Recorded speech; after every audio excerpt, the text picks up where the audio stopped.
Hello students, कैसे हैं आप सब। आशा करती हूँ आप बहुत ही अच्छे होंगे। और मैं बीना सिंह रुचि क्लासेस 71 में आपका फिर से बहुत बहुत स्वागत है। तो देखिए, जैसे हमने स्टार्ट कर रखी है अपनी संस्कृत, मैंने आपको उस दिन बताया था संस्कृत में काफी चीजें हमारी हो चुकी हैं। देखिए आप है ना, जो भी मैं करा रही हूँ, मतलब भले ही हमारी टाइमिंग कम है, लेकिन आपको कम टाइम में मैं चाहती हूँ हम ज्यादा से ज्यादा आपको कंटेंट में दे पाऊँ। देखिए, इनसे हमारे जहां से भी हमारे क्वेश्चन बनते हैं वो मैं आपको सारी चीजें कराऊंगी। ठीक है, तो चलिए आज मैं किसके बारे में बात करूंगी। मैंने आपको बताया था री के बारे में, मैंने आपको बताया था एज के बारे में, मैंने बताया था इनके 12 भेद होते हैं, 12 भेद इनके क्यों होते हैं, इसके बारे में मैंने आपसे बात की थी। चलिए आज हम बात करते हैं वार्तिक के अकॉर्डिंग। वार्तिक क्या, देखिए वार्तिक क्या है, हमारे वार्तिक जो है उसके अकॉर्डिंग री ली वर्णियो मिथ्यम सवर्ण्यम वाच्यम, यानी कि री और ली को क्या बताया गया है, सवर्ण।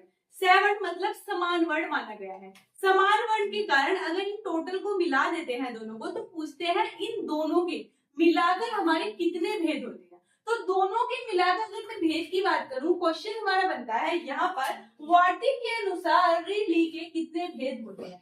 तो अगर वार्तिक के अनुसार पूछा जाए, क्योंकि वार्तिक जी का ये मानना है कि यहाँ पर ये सवर्ण है। सवर्ण तो वो होगा जहां पर जो समान हमारे वर्ण से, मतलब जो हमारे जैसे जीवा, हमारे कंठ से बोले जाते हैं, जो समान जगह से हमारे बोले जाएंगे उसी क्या बोलते हैं, उसे बोलते हैं समान वर्ण। लेकिन यहाँ पर आपको पता है रीढ़ी का जो उच्चारण स्थान है वो हमारा क्या है, मूर्धा। रीढ़ी का स्थान क्या है, हमारा मूर्धा। लेकिन जो री का हमारा उच्चारण स्थान है वो है हमारा दंड।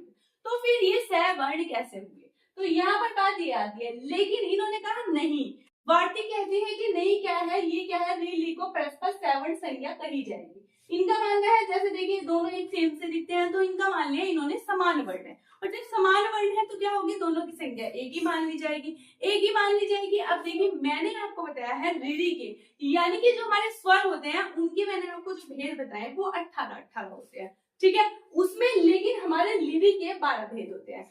12 कैसे होते हैं, इसमें क्या होता है, लिवि का हमारे दीर्घ नहीं होता, क्या होता है, फिर हमारा प्लूत होता है और हमारे क्या होता है, हस्र होता है।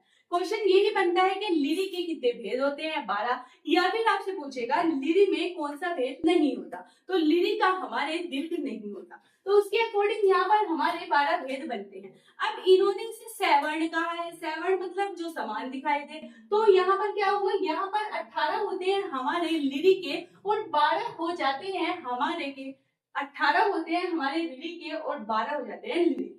तो यहाँ पर टोटल अगर मैं दोनों को मिला देती हूँ तो हमारे 30 हो जाते हैं, यानी कि 30 भेद हमारे हो जाते हैं। तो ऐसे ही हमारा क्वेश्चन आता है, ये इंपोर्टेंट क्वेश्चन है, काफी बार पूछते हैं वार्तिक के अनुसार। ये सिर्फ बात जो है वार्तिक के अनुसार है, वैसे इस बात को नहीं माना गया है, लेकिन वार्तिक जी हमारे मानते हैं कि ये वर्ण समान है। तो यहाँ पर क्वेश्चन बनता है वार्तिक के अनुसार री ली के कितने भेद होते हैं, तो कितने भेद होते हैं, यहाँ पर हमारे 30 भेद होते हैं। कितने होते हैं, यहाँ पर हमारे इसके होते हैं 30 भेद।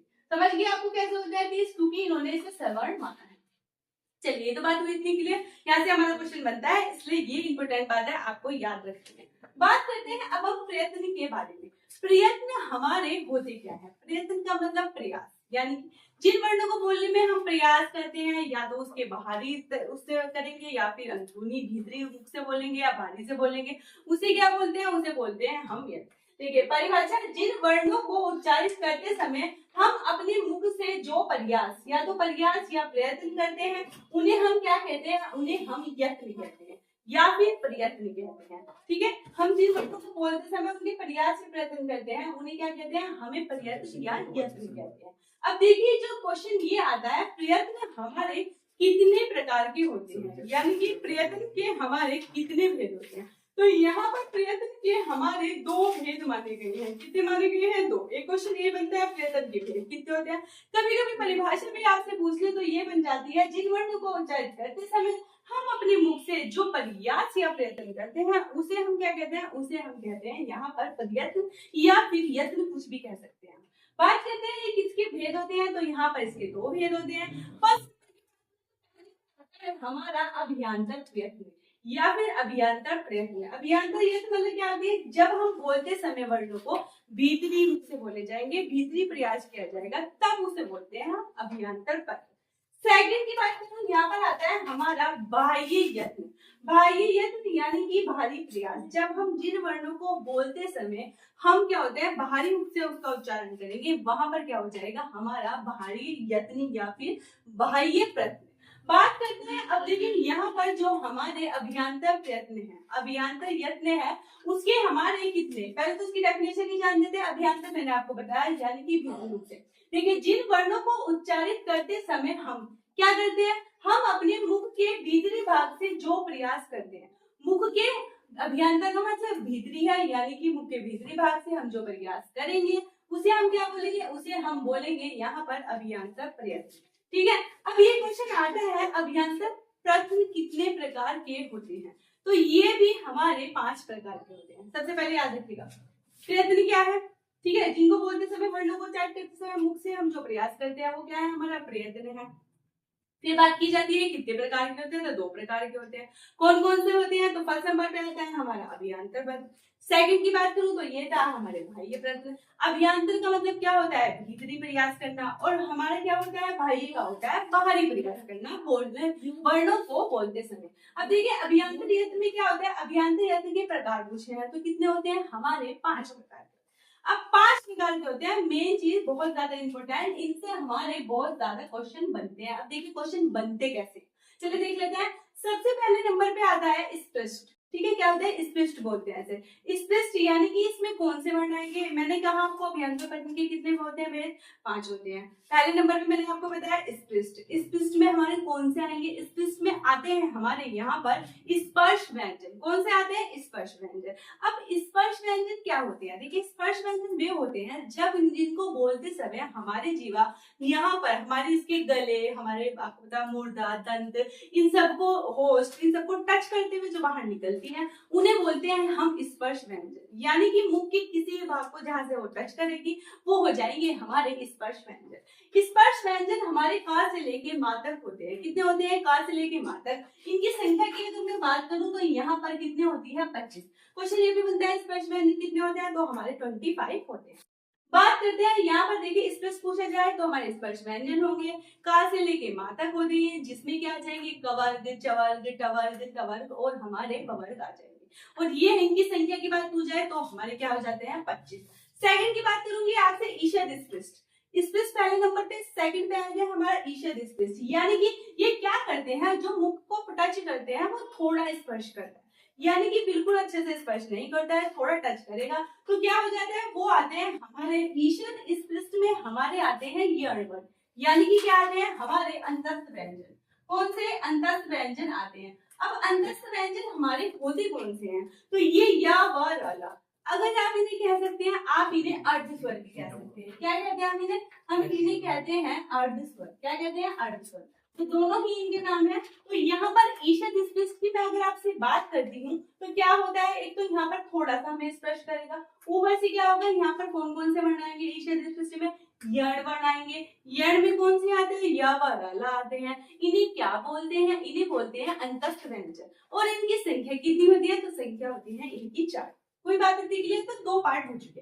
बात करेंगे थर्ड के बारे में। थर्ड के बारे में अगर मैं आपसे बात करूं तो यहाँ पर क्या आ जाएगा, ईषद विपरीत।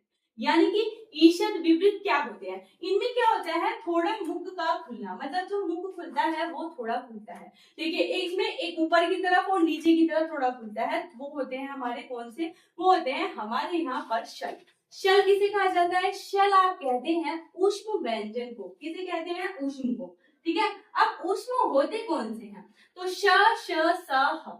कितने वर्ण होते हैं, 4 होते हैं। कौन कौन से होते हैं, शल में आते हैं श, श, श, स, ह। कितने होते हैं, श, श, स, ह। ये 4 वर्ण होते हैं हमारे।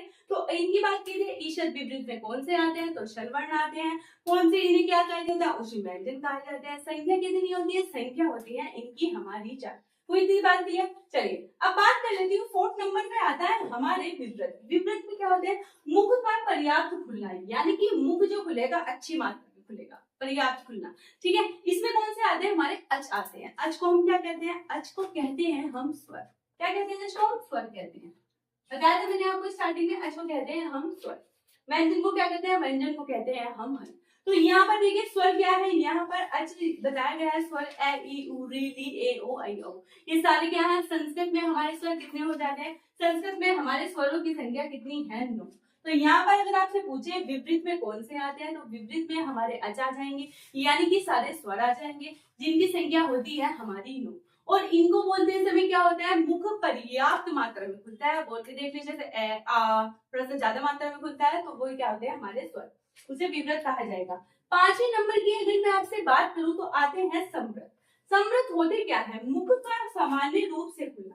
समृत क्या होते हैं, मुख का सामान्य, मतलब ये भी नहीं कह सकते कि बहुत ज्यादा मुख खुला है और ये भी नहीं कह सकते मुख बहुत कम खुला है। तो इसमें हमारा क्या आ जाता है, हर में आ जाता है हमारा यहाँ पर ए, खाली ए आएगा। तो ये बात याद रखिएगा, समृत में हमारा कौन सा आता है, खाली ए आता है। अब देखिए ए जो होता है हमारा समृत और विवृत दोनों हो सकता है। अब दोनों हो कैसे सकता है, देखिएगा, अगर मैंने यहाँ पर ए को लिख दिया, जैसे मैंने यहाँ पर ए लिख दिया, तो क्या हो गया, अब ये हो गया हमारा समृत। यानी कि अगर आप ए का लिखित रूप क्या हो जाएगा, समृत, और खाली मैंने बोला ए तो यहाँ पर ध्वनि दी तो यहाँ पर क्या हो जाएगा, विवृत। तो यानी ए हमारा दो प्रकार से होता है, विवृत भी होता है और क्या होता है हमारा समृत भी। मैंने आपको बताया अगर आप ए को लिख देंगे तो यहाँ पर हमारा समृत हो जाएगा, अगर आपने उसे खाली बोला यानी कि ध्वनि दी तो वहां पर क्या हो जाएगा, हमारा विवृत हो जाएगा।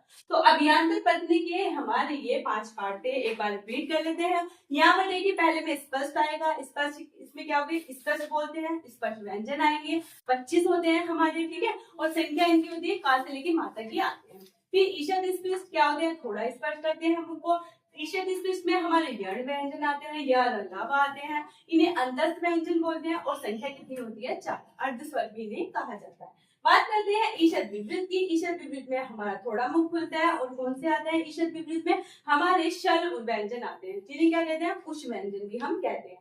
विवृत की बात करें तो मुख पर्याप्त मात्रा में खुलता है विवृत में, याद रखिएगा विवृत में मुख पर्याप्त मात्रा में खुलता है तो क्या आएंगे, हमारे सारे स्वर आ जाएंगे जिन्हें हम क्या बोलते हैं, अच बोलते हैं। और समृत में क्या होगा, हमारा सिर्फ एक आएगा, ए आएगा और वो ह्रस्व होगा। और इसमें क्या होता है, जो ए होता है हमारा समृत और विवृत दोनों होता है। ए को अगर लिखित रूप को समृत कहा जाता है और अगर आपने सिर्फ बोला ध्वनि दी है तो यहाँ पर उसे क्या कहा जाएगा। तो ये थे हमारे आज यहाँ पर मैंने आपको बताया यत्न के बारे अभियांतर। नेक्स्ट वीडियो में आपको बताऊंगी मैं बाह्य यत्न के बारे में। तो प्लीज बताइएगा आपको वीडियो कैसी लगी। मिलती हूँ मैं आपसे नेक्स्ट वीडियो में। Thank you.